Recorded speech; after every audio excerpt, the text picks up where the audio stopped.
Probably more dangerous than the Hollywood hunters are the local trash dumpers. There are numerous sites nearby where people have dumped windows and waste building materials and furniture and appliances and electronics, like this drywall. I have spotted this guy coming into the valley a couple of times, and there are a couple of new drywall dump sites in the area. Here he is bringing in a load of old drywall, then 20 minutes later he leaves and the old drywall is no longer in the back of his truck.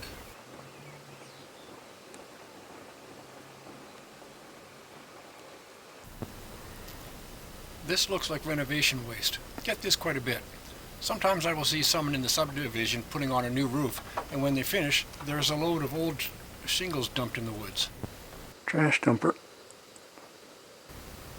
However, the largest volume of dumped waste material is what I refer to as forest fire kindling, as in these trucks.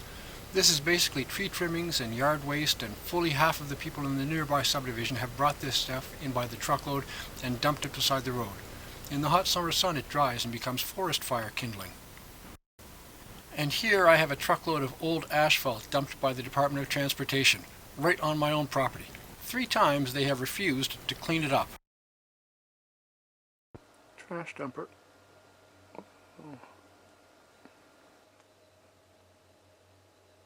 This guy uses an ATV to dump his forest fire kindling. 3 of these videos of him are from one day last year. This last one is from early 2020. First trash dumper of the year. This is just 2 days ago.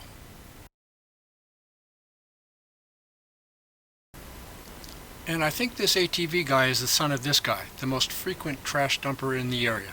I've been watching this guy bring truckload after truckload of trash and yard waste into the valley for more than 15 years.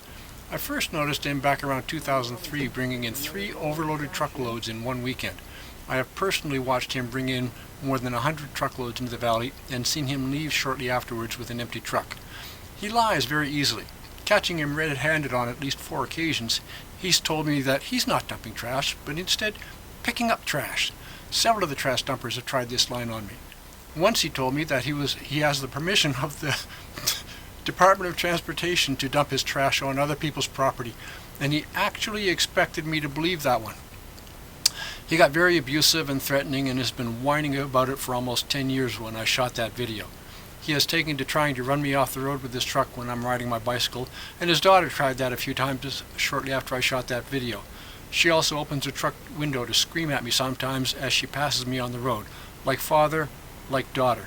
Some of the other trash dumpers have tried the same thing, but I've been riding bikes for 60 years and I'm used to people like this. This next clip I shot back in 2011. He drove past my cottage and I hopped onto a mountain bike and followed him in to catch him red-handed, which is why I was out of breath, as you will hear. He tried to make me think that I was the problem, a tactic common to the trash dumpers and the Hollywood hunters. Gotta tell you, I've never met a bully who is not a liar and a coward and a whiner and a sissy. Take a good picture. What's wrong with you, What's wrong with you? You're a fucking idiot, you know that? Give me your fucking old camera. Take a picture down there, where I'm putting. What in the fuck ails you anyway? Can you tell me? I don't give a fuck what you do with that picture. You're a fucking idiot. You can put that on there too. I'm just about sick of listening to you. Get the license plate number. Call the cops. Do what you want to do. I'm not calling the cops. What are you going to call? Got a better idea. What? You do whatever you have to do. But I'm going to tell you something. You're going to keep fucking around, you're going to get hurt. Because as a rule, I don't take shit off the likes of you. You're a fucking pothead, what you are. Days after I shot this video is when the angry red-headed woman started laying on her truck horn and screaming at me that I should mind my own business and not harass innocent people in the woods with my camera. One of my friends lived in the subdivision near them, and when I asked who she was, he confirmed that indeed she was his daughter and is apparently just as angry and unhappy and psychopathic as her father. This guy has numerous dump sites in the area, and every few years someone goes in and cleans it up. I'm assuming that this is government, which means that our tax dollars pay for the cleanup, while this guy earns tax-free money from his trash dumping business. Here are some videos and photos of his dump sites. He also appears to do some auto maintenance for people in his garage workshop behind his house. And as you can see, one of his dump sites has old auto parts, hoses, oil filters and such like, and this dump site is beside a brook that feeds into the town water supply. Someone from a legitimate auto shop in town did not drive all the way out here to dump this relatively small amount of auto shop waste. This is local refuse from a home auto shop. This guy will do anything for a buck. Not only is this an eyesore, it is also dangerous to the subdivision in the town because it has been dumped upwind of the subdivision in town. Forest fires typically travel downwind, and I've told this guy on at least 4 occasions of this fact. 60 years ago, before these homes were built, a forest fire ripped through the valley and took out all the farms. It's going to happen again, and it will take out a lot more homes downwind, possibly into the town itself. Do you remember the Fort McMurray fire a couple of years ago? It started near a new subdivision south of Fort McMurray, and it caused about $1 billion damage. Those people may have burned down a part of their town with stupidity if, as I suspect, that fire started in a local trash dumping area. Trash dumpers do not travel far, typically just far enough away that it's not a problem for themselves. About 2 miles around here.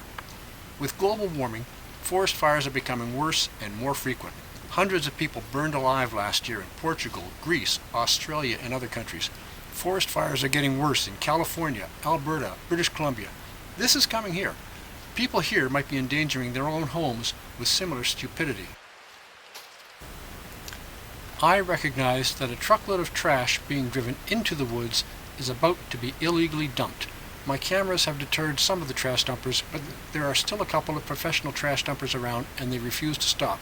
Trying to stop them is apparently a character flaw on my part.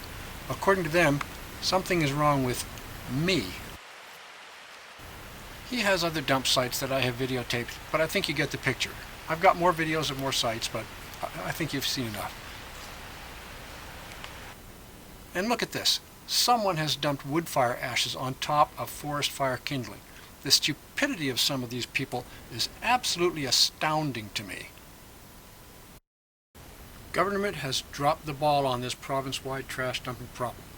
I have tried for years to get RCMP or DNR or the trash dumping hotline to actually do something to stop this problem, to no avail. Enforcement personnel will look for any reason to avoid work. Ignoring the problem is only making it worse and more expensive. Government is not saving money by not tackling these brazen trash dumpers. It is losing money if it is sending out teams to clean up the mess every few years. It would be far less expensive to make examples of some of these people who've been caught red-handed and giving them huge fines. This guy, for example, should be given a full $1,000 fine for every truckload of trash that I have seen him driving past my cottage. That is a full $100,000 fine, or else make him go back and clean up all of his trash, all 100 truckloads of it, or confiscate his trucks, or some combination of these things. Make him pay for the cleanup instead of other taxpayers. Tax him on his trash dumping income. Tax him on his auto shop income. Make this guy help his father clean up the forest fire kindling in the woods. Have them stop endangering the entire town with their forest fire hazardous waste. Send this guy back into the woods to clean up his drywall trash, or give him a $1,000 fine. And if enforcement personnel are too lazy to get off their government asses and do some work, fire them and hire someone who will do the job. Stop turning New Brunswick into a dump.